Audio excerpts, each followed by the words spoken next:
eu sou César Portugal, este é meu canal e mais um dia aqui com você para juntos lermos o Catecismo da Igreja Católica. Hoje nós vamos começar do parágrafo 2683, Guias para Oração. E aqui eu quero trazer uma oração bem breve, porque na última sessão a gente viu aqui, eu vou até reler aqui para você, que fala o seguinte: no entanto, a oração mais simples e mais direta é também a mais tradicional. E é essa oração que eu vou fazer hoje, que nos ensina aqui.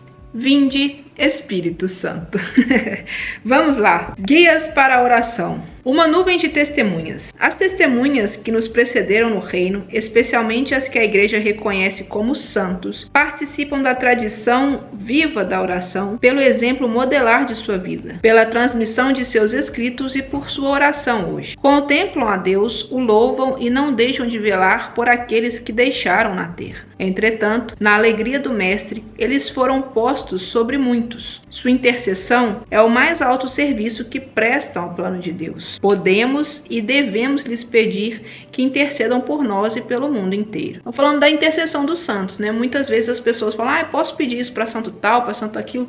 Existem alguns santos que carregam, intenções mais específicas devido à história que viveram, devido a testemunhos, mas você pode pedir qualquer coisa para qualquer santo. Não existe uma regra que, para Santa Rita só posso pedir o impossível. Não, você pode pedir tudo. Inclusive tem muitos outros santos que não são tão populares que estão lá no céu para te ajudar. Essa é a grande missão deles, nessa intercessão. Na comunhão dos santos, desenvolveram-se ao longo da história das igrejas diversas espiritualidades. O carisma pessoal de uma testemunha do amor de Deus pelos homens pode ser transmitido como o espírito de Elias e Eliseu e a João Batista, para que alguns discípulos participem desse espírito. Uma espiritualidade está igualmente na confluência de outras correntes litúrgicas e teológicas, atestando a inculturação da fé no contexto humano e em sua história. As espiritualidades cristãs participam da tradição viva da oração e são guias indispensáveis para os fiéis, refletindo em sua rica diversidade a pura e única luz do Espírito Santo. São Basílio Magno diz que o Espírito é verdadeiramente o lugar dos santos, e o santo é para o Espírito um lugar próprio,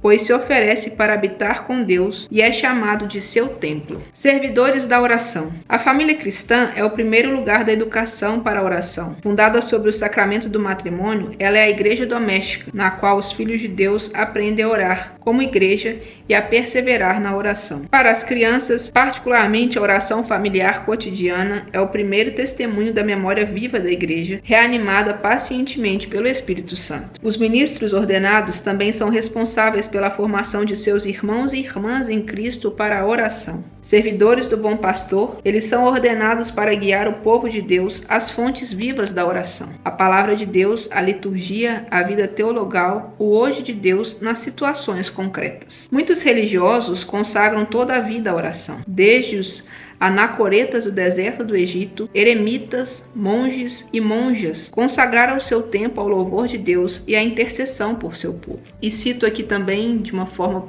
particular, as freiras que vivem em clausura. Muitos dizem que elas são o pulmão da igreja, justamente por essa oração constante. A vida consagrada não se mantém e não se propaga sem a oração. Esta é uma das fontes vivas da contemplação e da vida espiritual na igreja. A catequese das crianças, dos jovens e adultos procura fazer com que a palavra de Deus seja meditada na oração pessoal, atualizada na oração litúrgica e interiorizada em todo o tempo, a fim de produzir seu fruto numa vida nova. A catequese é também o momento em que a piedade popular pode ser avaliada e educada. A memorização das orações fundamentais oferece apoio indispensável à vida de oração, mas importa grandemente fazer com que se saboreie seu sentido. Os grupos de oração e mesmo as escolas de oração constituem-se hoje um dos sinais e um dos estímulos da renovação da oração na igreja, contanto que se beba nas fontes autênticas da oração cristã. O cuidado com a comunhão é sinal da verdadeira oração na igreja. O Espírito Santo dá a certos fiéis dons de sabedoria, da fé e do discernimento, em vista do bem comum que é a oração, direção espiritual. Aqueles e aquelas que têm esses dons são verdadeiros servidores da tradição viva da oração. Por isso, se a alma deseja avançar na perfeição,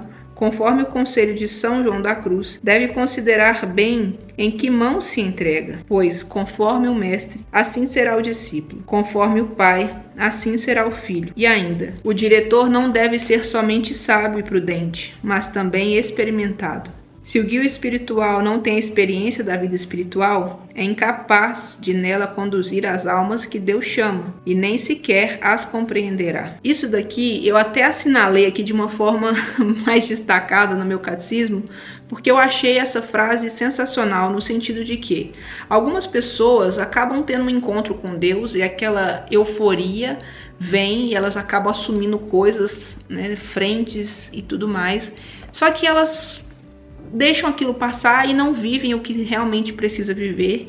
Elas não têm essa experiência profunda, só que elas estão em posições de liderança, e eu posso dizer isso tanto numa paróquia quanto numa rede social, que hoje pessoas têm destaque em redes sociais, mas que acabam não tendo uma vivência de fé, uma espiritualidade e guiando um povo sem ter esse discernimento, sem ter essa vivência, acabam que não vão conseguir passar o que verdadeiramente deveriam. Então eu entendi isso aqui como algo muito profundo da gente se vigiar. No sentido de que se você entende que você não está vivendo e você está numa posição de destaque, peça um afastamento, dá uma recolhida, se encontre verdadeiramente com Deus para você poder ter essa vivência.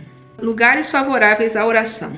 A igreja, Casa de Deus, é o lugar próprio para a oração litúrgica da comunidade paroquial. É também o lugar privilegiado da adoração da presença real de Cristo no Santíssimo Sacramento. A escolha de um lugar favorável é importante para a verdade da oração. Para a oração pessoal, pode ser um recanto de oração, com as Sagradas Escrituras e imagens sagradas, para aí se estar em segredo diante de nosso Pai. Numa família cristã, essa espécie de pequeno oratório favorece a oração em comum. Nas regiões onde existem mosteiros, a vocação dessas comunidades é favorecer a partilha da oração das horas com os fiéis e permitir a solidão necessária a uma oração pessoal mais intensa. As peregrinações evocam nossa caminhada pela terra em direção ao céu. São tradicionalmente tempos fortes de renovação da oração. Os santuários são para os peregrinos, em busca de suas fontes vivas, lugares excepcionais para viver como igreja as formas da oração cristã. Resumindo, na oração, a igreja peregrina é associada à dos santos, cuja intercessão solicita. As diferentes espiritualidades cristãs participam da tradição viva da oração e são guias preciosos para a vida espiritual. A família cristã é o primeiro lugar da educação à oração. Os ministros ordenados à vida consagrada, a catequese, os grupos de oração e a direção espiritual garantem na igreja uma ajuda à oração. Os lugares mais favoráveis à oração são o oratório pessoal ou familiar, os mosteiros, os santuários de peregrinações e, sobretudo, a igreja, que é o lugar próprio da oração litúrgica para a comunidade paroquial e o lugar privilegiado da adoração eucarística. Basta também buscarmos esses meios para nos levar mais intensamente à oração. Esses lugares, circunstâncias nos aproximam ainda mais dessa entrega que podemos fazer, desse momento de profunda oração. Claro que terão dias que você não vai conseguir se retirar, ter esse cantinho, mas ainda assim reze e se esforce para ter esse momento tão íntimo com Deus. Em tudo dai graças, perceba Deus nos detalhes da sua vida. Eu sou César Portugal, este é meu canal, que Deus abençoe você e até o próximo vídeo. Tchau!